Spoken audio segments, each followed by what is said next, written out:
नमस्कार, पार्षद न्यूज़ के पार्षद जी कहिए एपिसोड में आपका स्वागत है और मैं हूं आपके साथ लेखिका सिन्हा। हम अपने कार्यक्रम पार्षद जी कहिए के जरिए आपको आपके वार्ड से जुड़ी सभी जानकारियां देते हैं और आपके पार्षद से मिलकर आपके वार्ड से जुड़ी कुछ खास बातचीत करते हुए उनकी दिनचर्या का ब्यौरा लेते हैं। तो आज इसी कड़ी में हम पहुँचे हैं संत रामदास वार्ड क्रमांक 25, जिसके पार्षद हैं भोला साहू। तो आज हम भोला साहू जी से कुछ खास बातचीत करेंगे। स्वागत है सर आपका। जी धन्यवाद, आपके पूरे टीम को बहुत बहुत धन्यवाद। भोला जी, आप एक मध्यम वर्गीय परिवार से बिलोंग करते हैं, तो ऐसे में आपकी राजनीति में कैसे शुरुआत हुई? कौन आपका बैक सपोर्ट बना? शुरुआत से तो मैं मनिहारी ठेला चलाने का काम कर रहा था और उसके बाद में वार्ड में सफाई वगैरह के काम में भी काम करता था। उसके बाद में धीरे धीरे राजनीति में भी मैं लगा रहता था। लोगों का राशन कार्ड बनाना, आधार कार्ड बनाना, मजदूरी कार्ड बनाना, इन सभी को लोगों तक जा के पूछ के बनाने का प्रयास किया।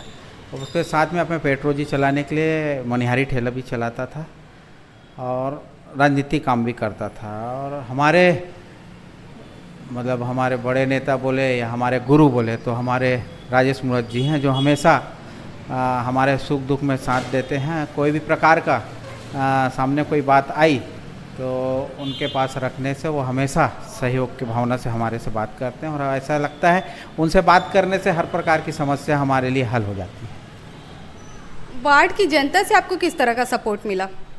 वार्ड की जनता एक घर के सदस्य के जैसे मेरे को सहयोग किए हैं। जब चुनाव लड़ा तो मेरे सामने में बहुत पूर्व पार्षद जी थे, वो उनके विरोध में मेरे को भारतीय जनता पार्टी से टिकट मिला था, मगर पूरे वार्ड मेरे काम को देखते हुए उनका किसी का राशन कार्ड बनाया, किसी का आधार कार्ड बनाया, किसी का मजदूरी कार्ड बनाया, किसी का आयुष्मान कार्ड बनाने में सहयोग किया। तो ये सब काम को देखते हुए कई जगह में राजेश मूर्त जी को बोल के रोड नाली का भी निर्माण करवाया, जिससे लोगों में मेरे प्रति बहुत समर्थन मिला और बढ़ चढ़ के आशीर्वाद मिला। और पूरा वार्ड बोले 70 वार्ड में दूसरे पोजीशन में सबसे ज़्यादा वोटों से जीतने का सौभाग्य मेरे को प्राप्त हुआ। पूरा वार्ड की जनता का आशीर्वाद इतना ज़्यादा मिला मेरे को, वो भी बगैर पैसे के निःशुल्क सभी ने अपना मत का दान दिया मेरे प्रति। मैं पूरे वार्ड का जीवन भर आभारी रहूँगा इस बात के लिए। तो अचानक से आपको मिली इस मुकाम के बाद आपकी जीवन शैली में क्या बदलाव हुए? जीवन शैली देखो, हमारा दिनचर्या जो रोज़ सुबह सो के उठना और वार्ड घूमना, लोगों तक जाके मिलना, कार्यालय में समय पे पहुंच जाना, लोगों का राशन कार्ड नहीं बने तो राशन कार्ड बनाना, आयुष्मान कार्ड बनाना, और जितने भी सरकारी योजना, अभी महतारी योजना का तो बढ़ चढ़ के हमने हर घर में तक के ये वो फॉर्म पहुंच जाए और उससे हर घर के माता बहनों को महतारी योजना का लाभ मिल सके। और मेरे ख्याल से मेरे वार्ड में हर घर में महतारी वंदन योजना का 1000 सभी को प्राप्त हो रहा है। अगर एक आध दो छूटा हो तो शासन की जैसी योजना सामने आएगी और तुरंत उनका भी भर के हम कंप्लीट करेंगे और उन तक भी वो 1000 पहुंचाने का पूरा प्रयास करेंगे। चुनाव जीतने के बाद आपने वार्ड में क्या कुछ काम करा है? क्या कुछ खास काम रहे और उनकी लागत कितनी रही है? देखिए, चुनाव जीतने के बाद में पहला वो सुदामा नगर में एक भी निकासी नहीं था, रोड की निकासी नहीं थी और वहाँ करने निकासी के लिए लोगों ने बार बार मुझे चुनाव से पहले भी अवगत कराया था। मैंने पहला काम वहाँ करने सुदामा नगर में एक रोड निर्माण कराया, जिससे उस बस्ती वाले के लिए आज निकासी का मार्ग बन गया। उसके बाद में भरत नगर में एक भवन बनाया गया, जहाँ बहुत सुंदर भवन बनाया गया। और आखिरी भरत नगर आखिरी गली में पार्षद निधि से एक अतिरिक्त कक्ष का निर्माण कराया गया है और कुछ क्षेत्र में सीसी रोड का भी निर्माण कराया गया है। साईं मंदिर के ऊपर में भी अतिरिक्त कक्ष का निर्माण कराया गया है।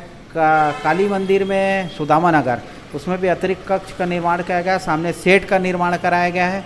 और उसी प्रकार से आप कृष्णनगर मेन रोड पे जाएंगे तो एक सुंदर सा भवन बना है और भवन के साथ में सामने मंच बना है।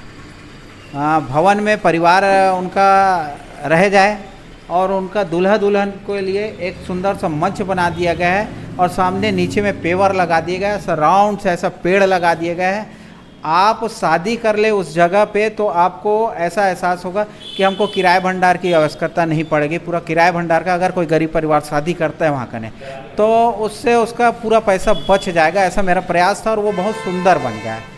शीतला मंदिर में पूरा राउंड से चैनल गेट लगा के उसको सुंदर बनाया गया। उस क्षेत्र में पूरा सीसी रोड कराया गया, हर घर में नल कनेक्शन दिया गया है ताकि पानी के लिए किल्लत ना हो। और जो जल भरा होता था उस क्षेत्र में, कलिंग नगर क्षेत्र में जल भरा होता था, उस जल भराव को दूर करने के लिए हमने यहाँ से एक नाला का समायोजन सीधा नहर से कराए हैं, जिससे क्या होगा कि वहाँ जो जल भरा हो रहा था, आज बारिश जब से चालू हुआ है मेरे ख्याल से अब तक के एक बार भी पानी नहीं भरा है। तो उसी प्रकार उस रोड के तरफ कभी वैसी जल भराव हो रहा था, उसको भी सामने से नाली बना के उसको उस समस्या को दूर किए हैं। स्कूल का बात बता रहा हूँ मैं आपको। तो एक बड़ा सा LED लगाया गया है जिसमें बच्चों को आसानी से पढ़ाया जाए। उसमें एक सुविधा और एक साइड आता है जिसके माध्यम से बच्चों को पढ़ाया जाए आसानी से वहाँ करें वो। और उसी प्रकार वहाँ कंप्यूटर का प्रिंटर भी दिया गया है जिससे उसका सर्टिफिकेट आसानी से निकल जाए, बच्चों को वो सर्टिफिकेट लाने वगैरह के लिए इंतज़ार करने की ज़रूरत नहीं पड़ेगी। वहाँ बोर में पंप डलवाया गया है स्कूल में और नीचे बढ़िया फ्लोरिंग वगैरह करा के उस स्कूल में पहले जल भरा होता था, अब नहीं होता है। अब मतलब बहुत सुंदरता हो गई है। इनमें सबसे ज़्यादा लागत किस कार्य में लगी और उसकी लागत कितनी थी? अभी तो जो पूर्व का कार्यकाल था तो उसमें लागत बहुत कम आती थी। मैंने सीसी रोड कुछ जगह में बनाया, जैसे कि कलिंग नगर में सीसी रोड बनाया था तो 10 लाख के आसपास का था। और अभी जो आया है नया वर्तमान में उस कार्य में हम जाएंगे तो ये सामने हनुमान मंदिर छोटा रामनगर में हनुमान मंदिर के पास में एक भवन निर्माण स्वीकृत हुआ है जो टेंडर कल ही लगा है। वो कल 2-4 दिन में वहाँ का भवन बनना चालू हो जाएगा छोटा रामनगर का। और उसी प्रकार कलिंग नगर FCI वाली बस्ती जो एकदम जर्जर हो चुकी बहुत पहले से है ना, जो अमृत मिशन का काम हुआ था बीच में नल पाइप के लिए। मैं अमृत मिशन में जो उनकी अमृत मिशन वाले जब यहाँ आए थे तो मेरे से पहले अन्य पार्षद बैठा था, जब वो उनका नक्शा बना था तो मेरे को जानकारी नहीं थी। जब उनका मैं बैठा तब नक्शा देखा तो उसमें कलिंग नगर क्षेत्र में पाइपलाइन बिछाने का, नत्थूपारा में पाइपलाइन बिछाने का या बिरबल गली में पाइपलाइन बिछाने का, छोटे रामनगर में पाइपलाइन बिछाने का और रामनगर में पाइपलाइन बिछाने का उनके नक्शा में नहीं था। बस सामने से रोड से निकाल के वो लोग पाइपलाइन बिछा के उसको उस क्षेत्र को पूरा पूर्ण बता रहे थे कि यहाँ से पाइपलाइन बिछ चुका है। बहुत जीत करने के बाद में जब वो स्वीकृत हुई तो फिर 4 इंची पाइप कलिंग नगर, नत्थूपारा, आपका बिरबल गली, छोटा रामनगर में आज ये लोग पूरा बोर के भरोसे में रहते थे। एक बोर चलता है उसके भरोसे में पूरी बस्ती चलती थी।